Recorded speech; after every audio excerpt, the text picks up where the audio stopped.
actually reveal to you where my studio is today. Yay! Jump into the coach boat and they hug each other and they celebrate together because it's such a teamwork. It's just that now we have to be super conscious that we're producing more waste, and we've got to be better at giving it a second use. We were going to try and pledge to make these changes, and then we thought actually it'd be really cool if other athletes, other sailors could get on board to kind of leave no trace or leave wherever you've been cleaner than how you found it. We are going to sail Port Stephens. I think we pretty much cooked dinner for everybody. Dennis Thompson is a PRO. Miss Stacey Jackson. Yeah, do you think you could smuggle a sausage sandwich across the border for me? To get this boat, this platform, and they put up this whole thing for you guys. If I hear any complaining, get out of here. Which of you was on board when this happened? I was on the weather side of the boat, going underwater, holding my breath. Yeah. Oh my gosh. And I was on the leeward side of the boat, getting blasted with water from behind. So wasn't that the 47 knots, you guys? Yeah. It was a really good cause to cover all of those boats that don't normally get covered. This is Nick Douglas for Adventures of a Sailor Girl, keeping you covered for your Rolex Sydney Hobart coverage. If we don't have an equal education system for girls and boys, women will never be equal. Girls have to look like this, be like that, be like this, do that. But when you're at sea, you don't have to wash, you don't have to dress properly, you don't have to do your hair. It sounds like being in lockdown. I love it. I mean, seriously, I have washed my hair for you for the first time in a very long time. And looking back on it, it was like the Anzac spirit. You know, if there's one thing that our country is proud of, it's our ability to fight when our backs are to the wall. Part of the problem, or part of our challenge, is the tall poppy syndrome in Australia, having lived in the US a lot and other parts of the world. And I felt that one of the biggest hurdles that we have as a nation is when people are successful, they try and kind of, they're uncomfortable with success. Hopefully we're growing out of that. we could continue all night, I'm sure, hearing your beautiful stories and your memories. But again, I just want to reiterate, it's not 7 years that you've served your country or inspired others. It's definitely been a lifetime. And for me, before I was born. So thank you, Nick. Thank you very much. And what you're doing is terrific for the sport and terrific for sailing. And as I said at the start of this little interview, this whole online thing is just a game changer. So I think it's really, really exciting. And the answer, of course, is you've just released your 19th book. 19 books. It's still behind me. I know, because how many have you written, Bob? 36. And Nick, the other great thing about the sport is that it's a fabulous leveler. Doesn't matter who you are, where you've come from, how much money you've got, what success you've had or not had, you're a sailor and that's all that matters. And I think that's one of the greatest things about our sport is this common bond. No matter where you are in the world, if you're a sailor, you're welcome with open arms. I think you'll agree a fourth time is that it was so lovely to have you guys on the show tonight and to see you catching up and to reminisce about so many great times that you've been involved with. And thanks for everything that you've given to sailing. It's been amazing. Thanks, Nick. You're doing a great job. Doing my best. Thank you, Nick. Trying to follow in your footsteps. We're both integral parts of the 2000 Olympics. Yeah, look, and what a sensational Olympics, Sydney was. No one could ever say that you'd ever have a better regatta than Sydney. 2,000 participants. 2,000 overall. Participants. 29 people got it correct. What was the name of the New York Yacht Club defending boat in the 1887 America's Cup? And have a little bit of a think about the theme for this week. Was it A, Mayflower, B, Vigilant, C, Volunteer, or D? It had to be volunteer, Nick. Indeed!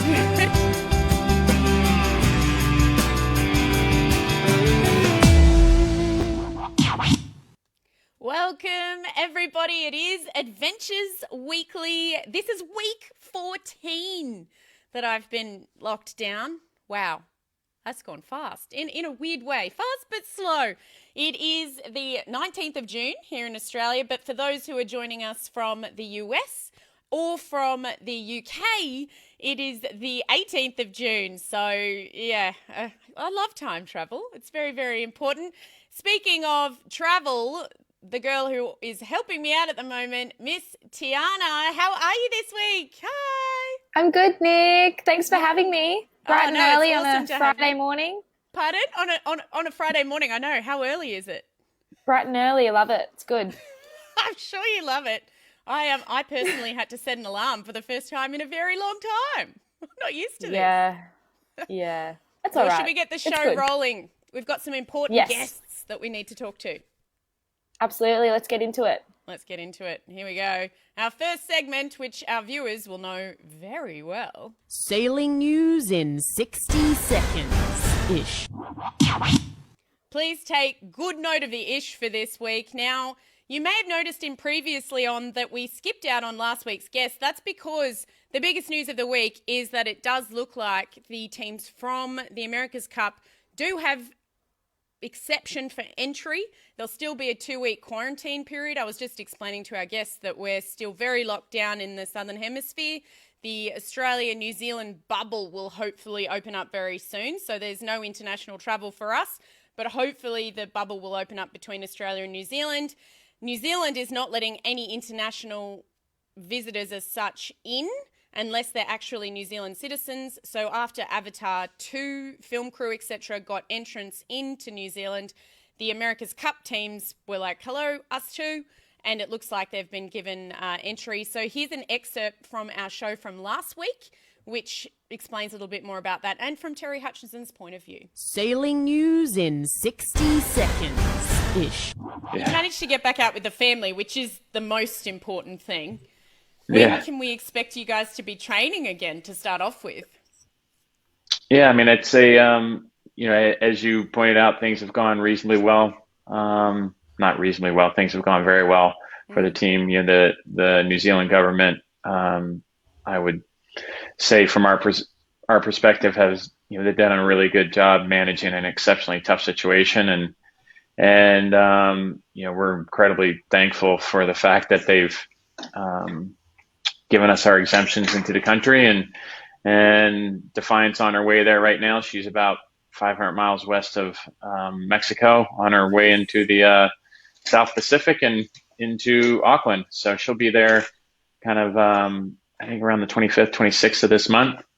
And, with the exemption, there's a process that's going to take place in getting team members and family members in there. And our, so we're waiting early next week. We'll have some comms from MB in New Zealand, which is kind of the governing body towards helping us through this and making sure that when we come into New Zealand that we're doing it in a fashion that isn't putting a massive burden on the system, and that we come in, the boat can come in, the shore team can come in, and then stage it a couple days later that we get the rest of the team and try to, as best we possibly can, just make sure that when we integrate into the community that we're safe and smart and respectful of the opportunity that we're being given. So that's the plan.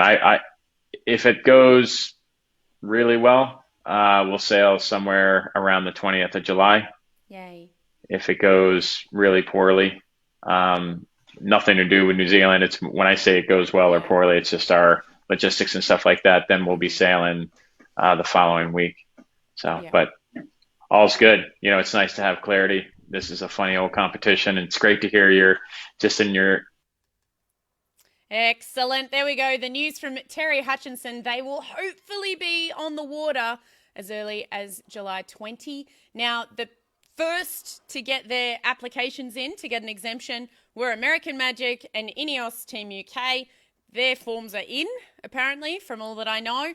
There is no word from Luna Rossa as yet, but we will be keeping an eye on that, that's for sure. Now, in other news, today in Australia, but tomorrow in the US, would have been the start of the Newport Bermuda race, one of my favourites. I was there and on the ground last time.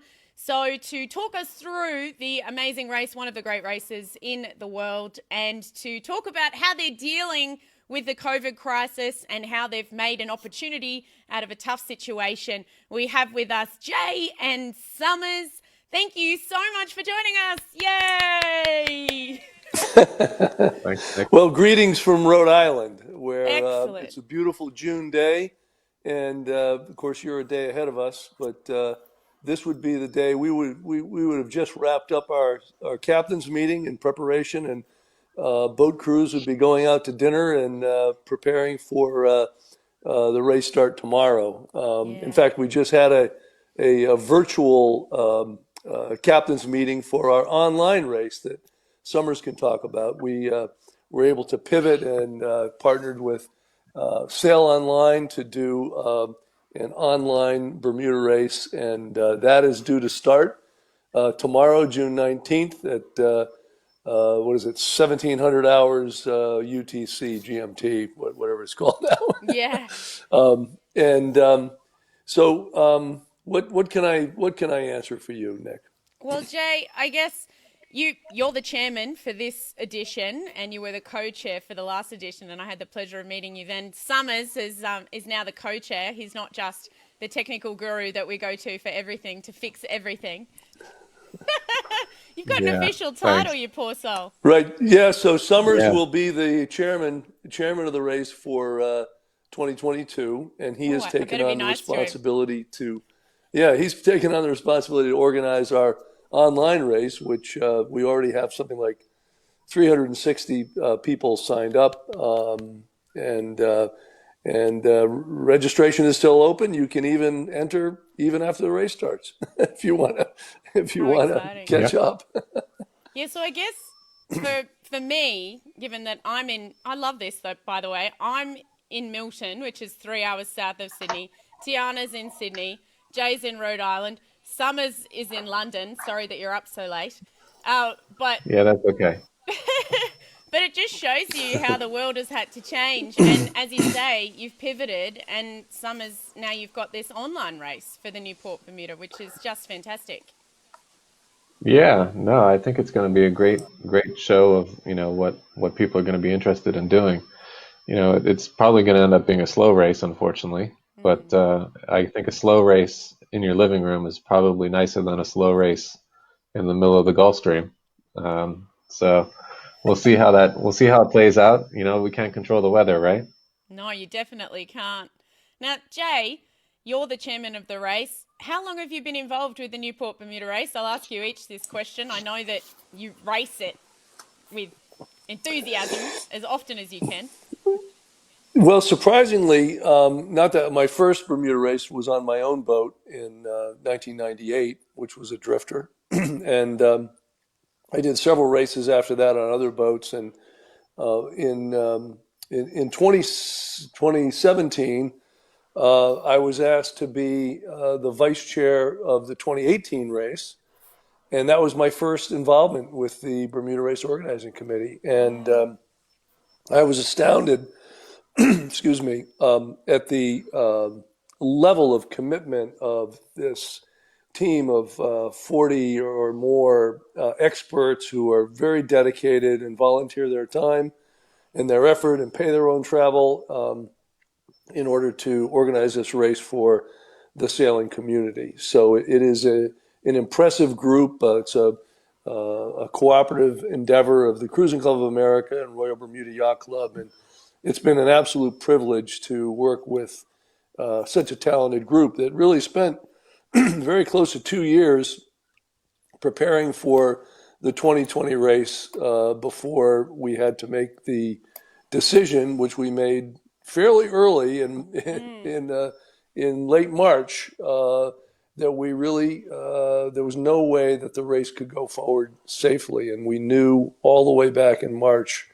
and that's probably because we run some safety at sea seminars, and we were looking at the safety at sea seminars and the potential risk to our participants in those. We had hundreds of people coming up to Rhode Island to do in-water training, life rafts, flares, firefighting, and we realized that this aerosolized disease, highly contagious and highly lethal, really there was no way we could do that and social distance and protect our people. So we were a little bit ahead of the curve, maybe because we had to face that problem.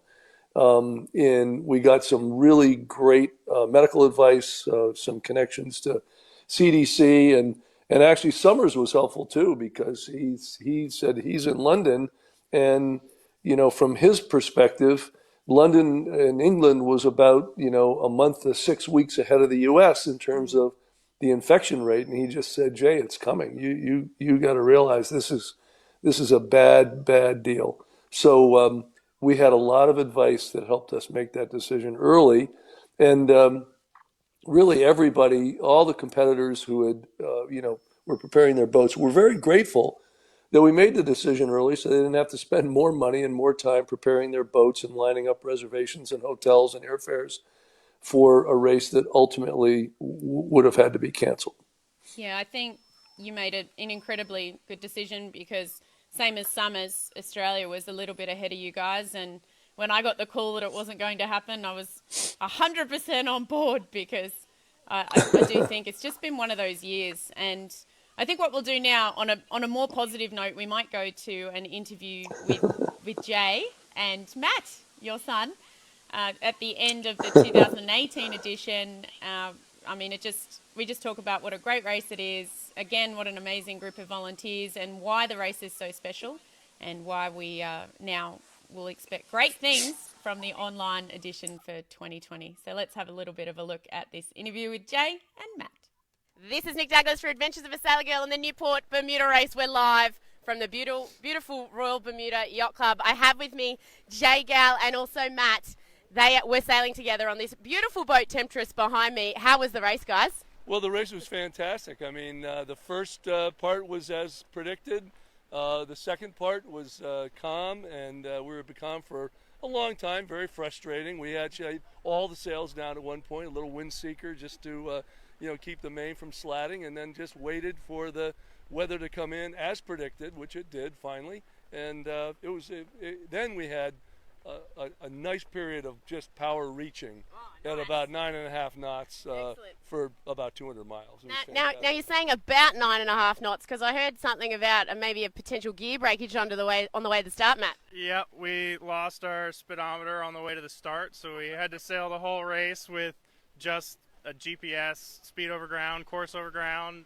Never knew the true wind speed, but we had a lot of guys on board that grew up sailing dinghies and no instruments at all, so that helped quite a bit with that little bit of a challenge. Absolutely, and especially with a race where you probably had to keep your eyes out of the boat, might have been helpful for you. Well, we actually, we especially when the new breeze started to fill in, we saw these bands of wind coming down, and we actually were short tacking up the bands of wind so as not to go out of the wind, just like you would do almost like lake sailing in a band of wind.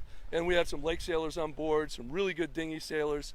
So this was old school stuff. And then we'd try stuff. We'd go on starboard, and then we'd say, well, we're two-headed, or maybe we have a foul current. And so all that perceptiveness from it being a dinghy sailor, made for a pretty good race for us. We ended up second in class, and that's a good thing. That is absolutely a good thing. Now, Matt, how is it sailing with your dad? I sail with my dad a lot, and I think it's awesome. But, there's always mixed reviews.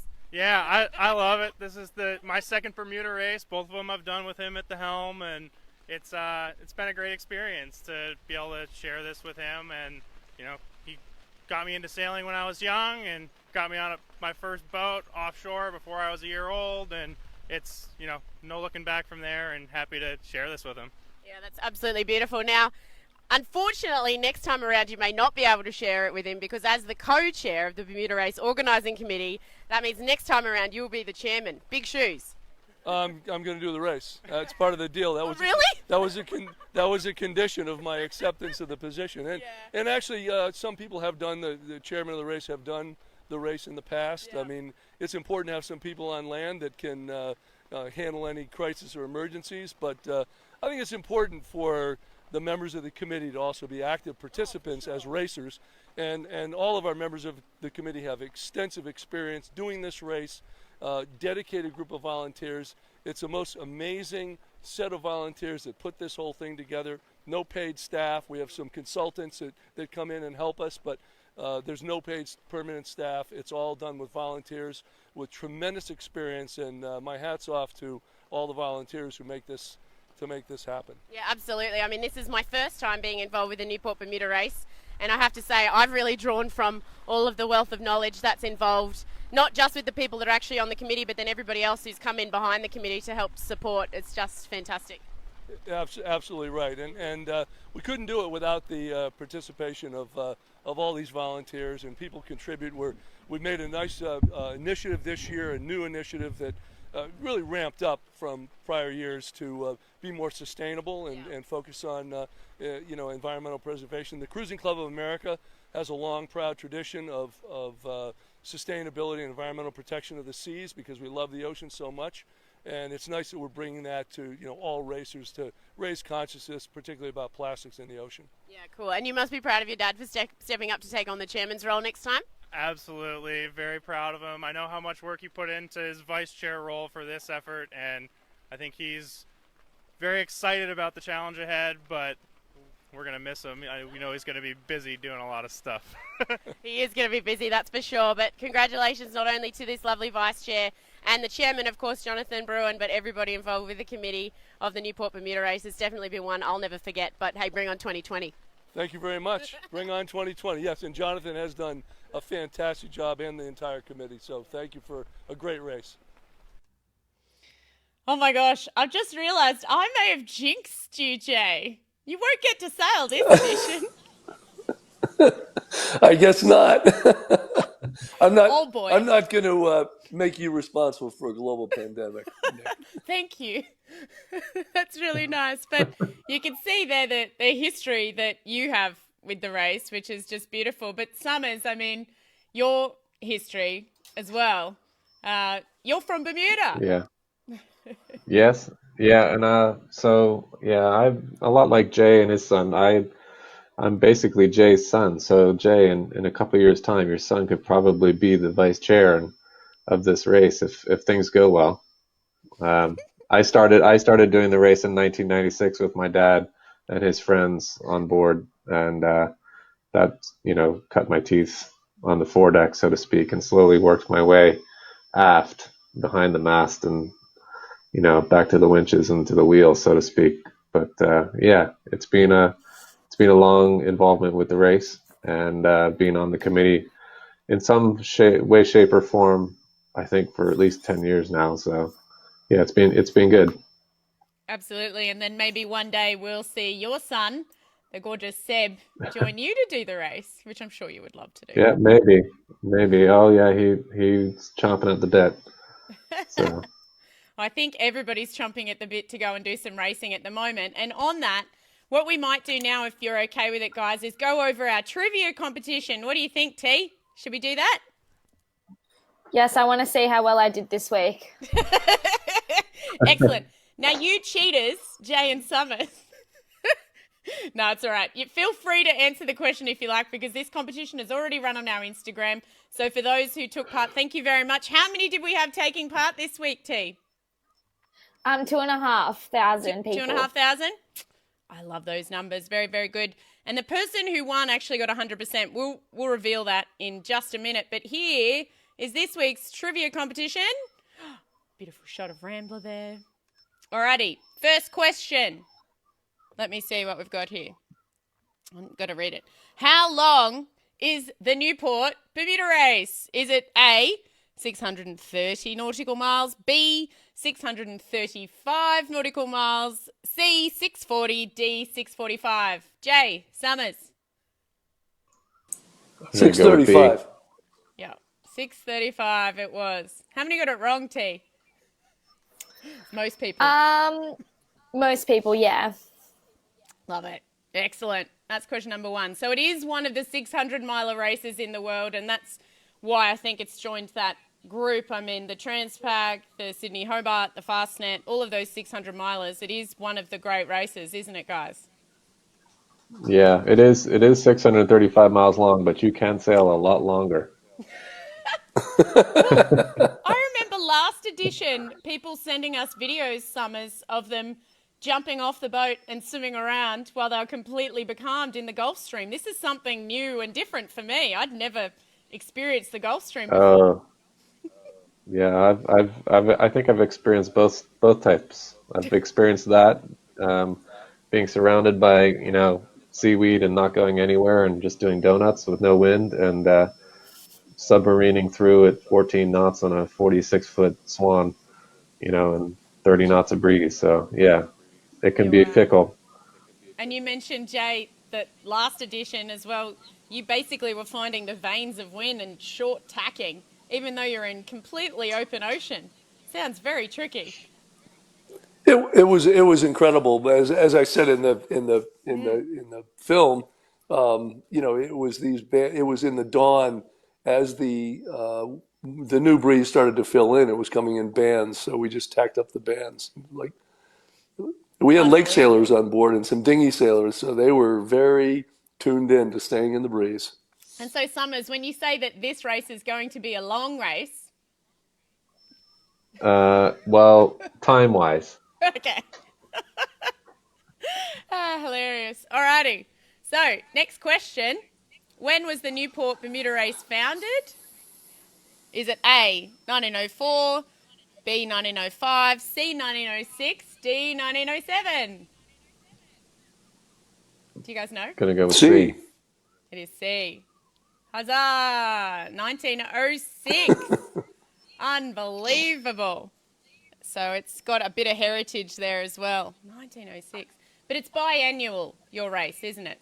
Has it always been biannual? Biannual. The Fastnet wasn't always biannual. No, in the early years, it was. They tried to do it every year, 1906, 07, 08, and 09, and they moved the starting line to, which is another question. Moved the starting line to different places.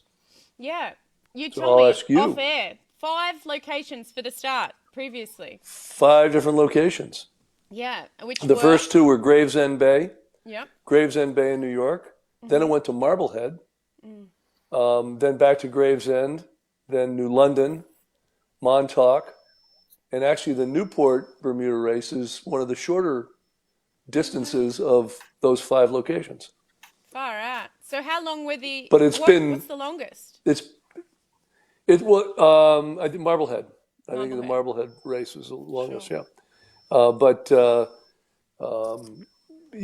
Since the 30s, it's been Newport, and this is the second time a planned Bermuda race has been canceled in the history of the race since 1906. The first time being 1940, which was canceled because of the threat of German U-boats off the coast. But there was an alternative race then. It wasn't online. Yeah, it's crazy. I was looking through the history. So the Rolex Duralia had never been cancelled. It has been held every single year because it was actually created to basically get different parts of Eastern Europe to join back in again post World War II. And then you guys have had a cancellation. The Fastnet have had a cancellation previously as well, and then they went to biannual after World War II. The Rolex Sydney Hobart hasn't had a cancellation yet, but almost did with the bushfires last year. So it's quite funny how looking back through the history of these races, the COVID pandemic has been almost as vicious as the World War II in terms of cancellations, and then also looking at fatalities. It's incredibly scary, really, when you look at it that way. Anyway, that's a bit negative. So let's look at a positive question. Oh boy. So in what year was the largest fleet so far in the Newport Bermuda race of 265 boats? See, I'm giving you room to grow there. So far. Was it A, 05, B, 06, C, 07, or D, 08? It was B. I'd say B. 2006, B. 265 boats. That's massive. But we want to break that record in 2022. Yeah, perfect. See what I mean? So far. I'm laying down the gauntlet for Summers. It'll be the comeback. Yeah, comeback kids. Don't you worry. We're starting right now because how many Yeah. did you say you have entered for the online race? 300? I think they have 360. 360. Yeah. That's so good. I mean, given Yeah, that... we had 198 boats that signed up for the 2020 race as of the day we canceled, and we expected more people to sign up Yeah, sure. by the time entry closed. Yeah, Amazing. Well, that is one of our questions, but we didn't have that many that we could find. We had 170 something. But, I mean, the online race, given that you might have multiple entries per boat, that's still pretty good. Yeah. Granted. All right, next question was, what is the Newport Bermuda Race's nickname? I mean, it kind of has a few nicknames, but we were after D. So you had the Bermudaful. I wonder, how many people answered Bermudaful? I don't know. 79 people. The Gulfstream Marathon. I thought that was apt. I love making up these answers. It's quite fun. The Bermuda Race, which it is also called, but that's obvious. We wanted the Thrash to the Onion Patch. D! Yeah. Yay! Hooray! Hooray! Yeah, can somebody tell me where this came from? The Thrash to the Onion Patch? Summers. Well, traditionally the race is kind of a close reach, right? So you're thrashing upwind, and Bermuda grows Bermuda onion, and the picking time for those is probably about 4 weeks ago, and they dry, and they smell. So you can in whole days you would smell the island before you see it. Oh my gosh! So literally you could smell Bermuda as you were getting closer. Yeah. Delicious. Now it smells a lot better. It smells like oleander and hibiscus. It's much nicer. Well, yeah, more flowers, oleanders, hibiscus, yeah. For So those you can smell it that way now.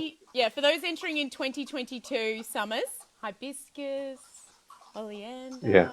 beautiful floral scents as you get closer to Bermuda. There you go. There you go. Yikes. That's one of my favorite things about arriving in Bermuda, actually, is that wonderful. You come in and smell these wonderful flowers. It's fantastic. Oh, how beautiful. That's so nice. Oh, I just love Bermuda in general. I'm missing it so much at this time of year, I can't even explain. I usually will have been there a few times. Alrighty, next question. Which boat holds the record for fastest to complete the Newport to Bermuda yacht race? A, Rambler 88, B, Comanche, C, Elvis, gunboat, or D, Argo, the Mod 70. I love making up these answers. Who holds the record, everybody? B. I think Comanche. Comanche holds the record, correct. All those multi-hull lovers. Elvis was the first multi-hull to complete the Newport Bermuda race in 2018 because that was the first edition that had multi-hulls, though it does not have a record. And Argo was set to compete this edition but hasn't actually competed before, so gotcha. That was one that separated the knowers from the not knowers. All right, which of the following is not a division in the Newport to Bermuda race? I got a lot of people here too. The St. David's Lighthouse Division, the Gibbs Hill Lighthouse Division, the Castle Hill Lighthouse Division, or the Finisterre Division? You guys know the answer? C. Yeah. The Castle Hill. But there's actually a Castle Hill Lighthouse Trophy, which is the Bjorn Johnson Castle Hill Lighthouse Trophy for multi-hulls. Yeah. But we just call it the multi-hull division. Indeed, it's not a division name. It's almost a trick question, Nick. Oh yeah, it was totally a trick question. We've got to separate them. 2,500 people. We need one winner. I like playing with it. You got to be on the ball to get that one right. Exactly. Good times. Alrighty, next question, and this is an important one. In what year did the first female skipper, Queen Hupa Foster, participate in the race? 86, 87, 88, or 89? 86. 86. Exactly. Saavedra, right? That was her boat. Yeah. That's really great, I think. It's so early, actually, to have a female skipper. I think in Australia, they don't... The first female skipper was around a similar time. The first female to compete was actually in the second year, which was 46? First year. First year. The first year. Really cool. The first year. Yeah, which is really great. I was going to ask you the question. In what year did the first woman race to Bermuda? I do And not the know. answer Please is tell me the answer. 1906, 1906. That's so good. the very first race. That's so And she was great. 22 years old and had the helm at the finish line. That's fantastic. Oh, I love that. Oh, amazing. T loves that too. Because T's 21, aren't you? Yeah, 21. Yeah, baby. Alrighty, we're nearly all the way through. And speaking of 22-year-olds, what was the age of the youngest winning skipper, Kyle Weaver? Now, please take note that there's Gosling's rum in this photo, and I would not have done that if they were below the age of 21. So it was A18, B20, C22, or D24. So anybody who answered 20 or 18, shame on you. I left you Well, with 2 Nick, answers there. that picture looks like you're in Bermuda, and the drinking age is 18 there. So I think you're all right. I know, we're safe. But it was actually C22. So we do like a... Naval Academy midshipman. Indeed. I've lost my trivia. I got so excited. Where's it gone? There it is. Hey. Found it. Excellent. Now we'll have our little fireworks score. Ta-da! C22. Indeed. Alrighty. Next question. We're nearly at the end. This is the last question, in fact. A lot of people didn't get this one right, although when Tiana first put it up, she got the answer wrong, and I also got hounded by a lot of people, so apologies to everybody. But who was the winner of the St. David's Lighthouse Trophy in... That's 22 still. Who was the winner of the St. David's Lighthouse Trophy in 2018? It was Grundoon. Well done to them. Good little family team. A 50-year-old Columbia 50. Yep. Oh, I might have to share that interview after this because that was just amazing, actually. They found the boat. Oh, it was his father's. They'd found the boat, refurbished it, raced it as a father-daughter, which was the granddaughter and father. Yeah, I was a bit teary. Good story. It's such a lovely story. Such lovely winners as well. So, yeah, that was our quiz for this week. So congratulations. Shout out to Louisa Pickering, who got 100% of the answers wrong. Sort of like the Cook's Trophy. Yeah, we give her the Cook's Trophy, which in the Newport Bermuda race is the last cook across the line. And first was TGI Fishing. He got 100% of the answers correct. That's our first person to get 100% correct on the quiz. Round of applause. Very well done. You will have a Pantanius prize pack coming your way, and you'll go in the draw to win a major prize when we draw out all of the winners in December. So that's very exciting. Anyway, back to the Newport Bermuda race. The online division in more detail, I think it's about time we did that. But I think maybe before we go on to that, now that I've got a little bit of a taste for Gosling's rum in my mouth, maybe we should have a little bit of a look at the Gosling's prize party, or what do we call it? The volunteers party? Is that the Gosling's party in Newport? Crew party? The crew party. Which wouldn't have been last night, it would have been the night before, yeah? Oh, yeah, for you. Correct. Yeah. Wednesday night at the Newport shipyard. We can't do it Thursday night because nobody wants to do an offshore race hungover. No, not many. For not sure. many. Oh, not me. I don't want to work an offshore race hungover, that's for sure. Let's have a little bit of a look back at the Gosling's party, which is the crew party, just before we kick off the start of the Newport Bermuda race. And hopefully we'll see this come back in 2022. Hey, Summers. They'll be back. Trust me. Here we go.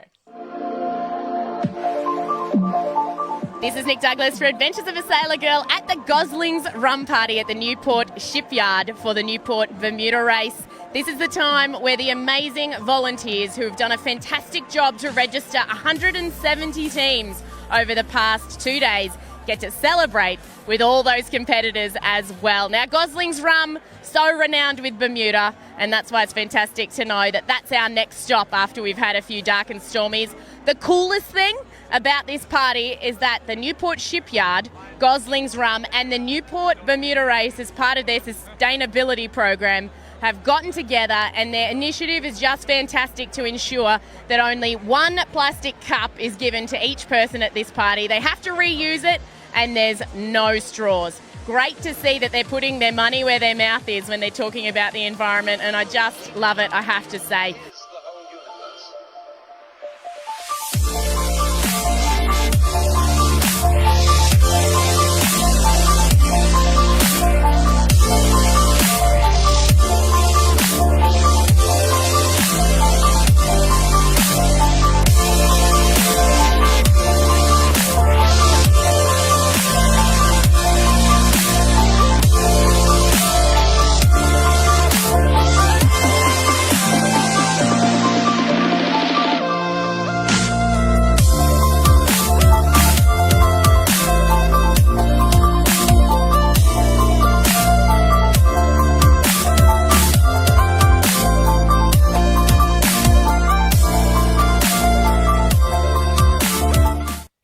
Oh, I'm thirsty. What time is it? 8:45 in the morning.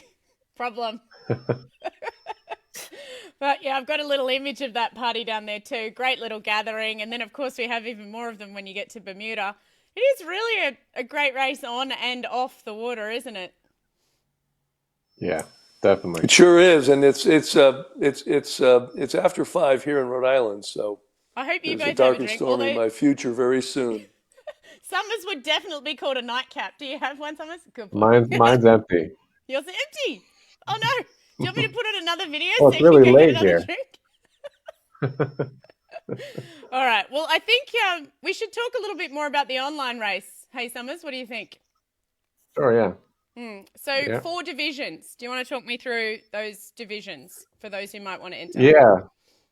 Well, that was when we quickly made the decision to try and come up with an online race. We looked for what was out there and what was possible, and we were lucky to come across Sail Online and the folks there at sailonline.org, and they were able to accommodate sort of one of our requests of having 4 different types of boats all in the same online race, which kind of mimics a little bit of the division scenario that we have in the Newport Bermuda race, which is great. So we've we quickly sent out a sort of request to some sponsors and got some great feedback and answers from a lot of different places. And so we've got a $1.46, an Italian 14.98, There it is an on the screen. XP55, yeah. What else do we have? And as you know, Sunfast 33. That's the That XP55 there, yeah. Yeah. And then And we have the Sunfast 330. Sunfast, yeah, 300, which is in the 300. double-handed division. Yep. Yeah. So that'll be an exciting little 33-foot boat. And the Yeah. Dale 46. So the Dale 46 there. Yeah. So yeah, it was great that those sponsors came back and supported this this activity that we're doing, and keeping in touch and giving them access to everybody that loves the Newport to Bermuda race. Yeah, that's great. And entry's free, yeah? And people can still sign up. Entry is free. Yeah, people can still sign up. I mean, earlier this evening there was less than 300 signed up. Now we're at 360, I think. And Fantastic. yeah, you can sign up even after the race starts. You can go online and sign up and take off a day later if you want to. Oh, great. Yeah. So it's just getting more people out there, having fun. Indeed. And I think also... Look what I got. What have you got? Oh, he's got a map! Back and Story! Hooray! My There you wife go. just made it for me. Oh, you're so lucky. Cheers. Cheers. I think I've Yeah, got a look. coffee. And I love this cup too. It just says good morning in several different languages, which you can say after having a coffee. Hey, so I'll just make a little plug. Sail Online is a not-for-profit, and Yeah. they do a terrific job. They really are, we really think it's the best platform. And even though the race is free, for $35, you can get a 1-year membership to the Sail Online Yacht Club. And I would encourage everybody to do that, to support this not-for-profit that is it's really going to make it nice. We're going to be able to, dream about being on the water. We're going to be able to see the gribs and the wind arrows and check the course and determine your heading and your true wind angle. And so even though we're not on the water, we get to do something that we all love to do. So support Sail Online if you can. And that's what the $35 gives you when you join the yacht club, so to speak. You get access to that content. Yeah, then what they can do is you get to enter series and standings and leaderboards and stuff like that. You get ranked. Okay. Yeah, But great. it's going to, even if you don't do another sailing online race, it goes to a good cause. It supports the organization. Yeah, absolutely. And especially as they've put themselves out there to help you with this race, to give you another way of getting people out there, as you said, and just getting more people involved, even if they sign up tomorrow. It's something really great. And as you said right at the start of the show, Jay, I think a lot of us have had to pivot this year and try and find other ways to make things work in a world where health just had to be the focus. I mean, health should always be the focus, essentially, but we really had to be making sure we were socially distant. So it's been tough. But yeah, a big shout out to Sail Online for getting involved. They've got their $35, and I'm going to give a little shout out here as well to those who want additional help with the online race. Will Oxley has put together a program as well, the navigator from Wizard. And he has said that if you head to willoxley.com, there's a special there where you can sign up to get all of his expedition package as well.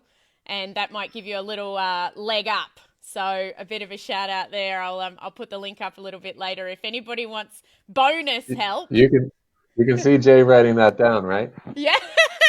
So, because We Jay, know who's you've been taking the training, online haven't race you? serious. Yeah.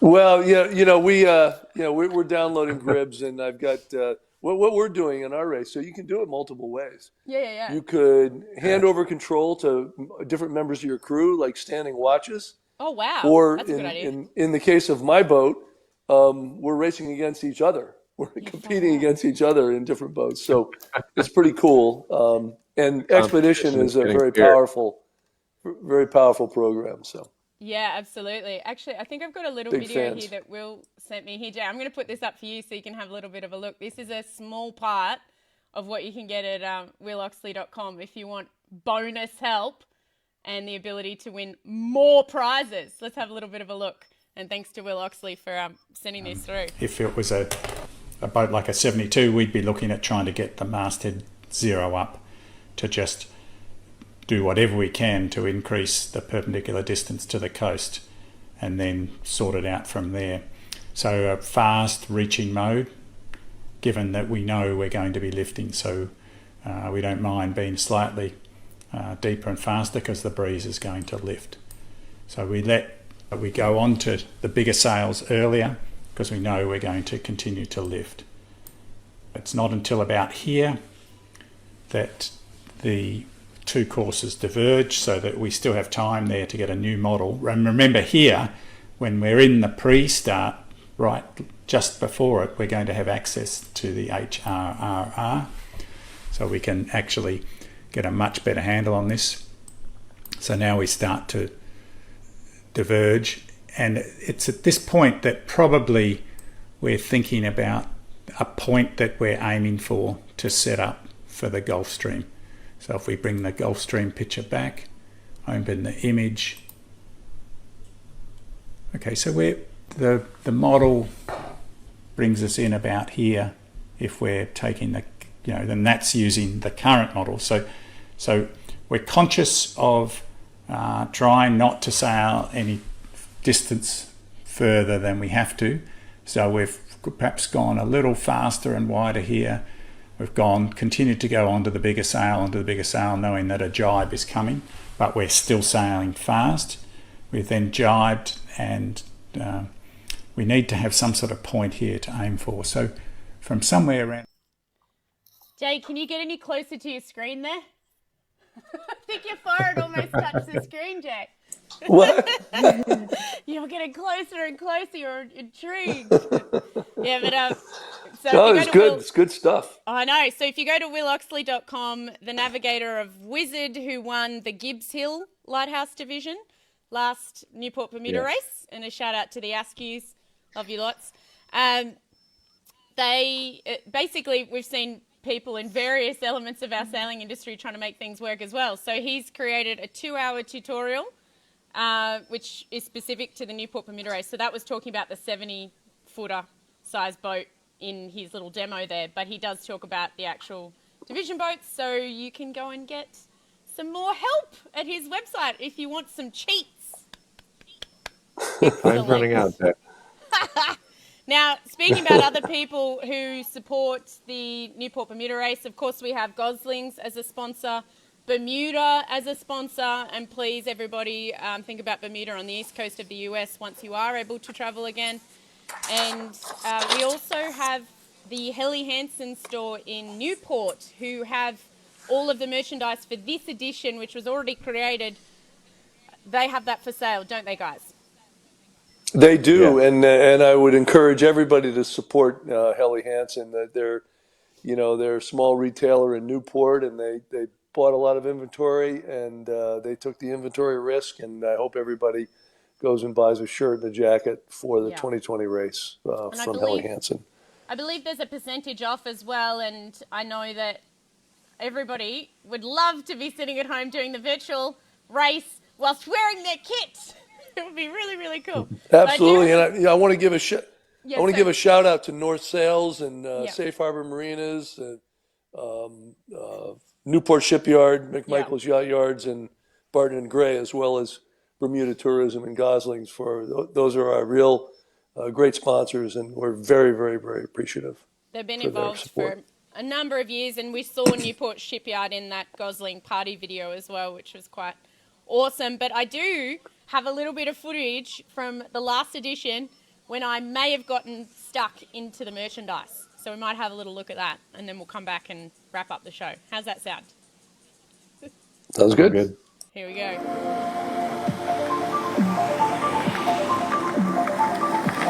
This is Nick Douglas for Adventures of a Sailor Girl, and we're here in Newport for the start of the Newport Bermuda race. So exciting, guys. Registrations are finally open. Let's go take a look at what's happening at race headquarters. So here we are at race headquarters, set up right near the New York Yacht Club. So exciting, plenty of setups from all our sponsors, and so great to meet so many people already. We've got all the Helly Hansen gear. I mean, vests with the awesome logo. Check that out. I think I've got one of these somewhere. I have to go find it. Oh, great. Even up to the offshore kit. I mean, check this out. I mean, it's amazing. I'm definitely trying this on, and there's so many other people having a look at some of the great merchandise on sale here. Everyone's walking away with the goods. We're in! Fantastic! It's perfect. See, I'm going to cover up my mouth, I think. What do you think?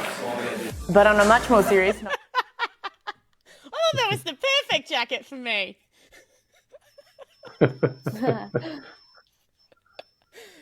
Tiana, you're not meant to laugh at that. I didn't.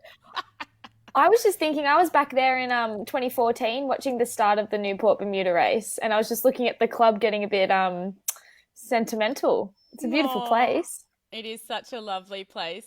Lovely venue, very iconic. Yeah. It is a beautiful race. You've got iconic at both ends. Yeah, absolutely. Iconic beauty at both ends. It's fantastic. Yeah, exactly. Great history at both ends. It's just a very special race. So much history, and sorry to not be on the water, but here we are. Yeah, I know. I'm sorry to not be on the water too. Planning for 2022. Indeed. Summers, were you going to race this year, or were you going to commentate with me? Oh, I probably was going to be commentating with you. I don't know. It was going to be one of those last minute things again, right? No, last year I was meant to commentate with John Burnham, and then at the last minute, Summers, I guess I'll come and commentate, and I'm not sure how we would have survived without him. Summers knows every single boat in every single division. It's unbelievable. Yeah. Well, we had a good driver. Yes, we definitely had a good driver. Oh my gosh, I forgot about that. He was such an expert. Unbelievable. Oh Yeah, my gosh. can't go wrong with a past Commodore from the New York Yacht Club who's taking part in the America's Cup, Yeah. etc., etc., etc. Yeah. Unbelievable. Good. I interviewed our media boat driver. Gosh, I've had some overqualified media boat drivers before, but he was definitely one of them. Oh, He probably was the most. Yeah. indeed. Anyway. Alrighty, guys. We better wrap it up because I know I've had you online for over an hour, but thank you so much for everything that you've done to put this beautiful race together. I'm very sorry that it isn't able to go ahead. But everybody sign up. Go and get involved with the online virtual race. If you want additional help, you know where to find it or look back. And I guess we'll see everybody in 2022. Yes, we will. Well, I hope before that, Nick. Fingers crossed.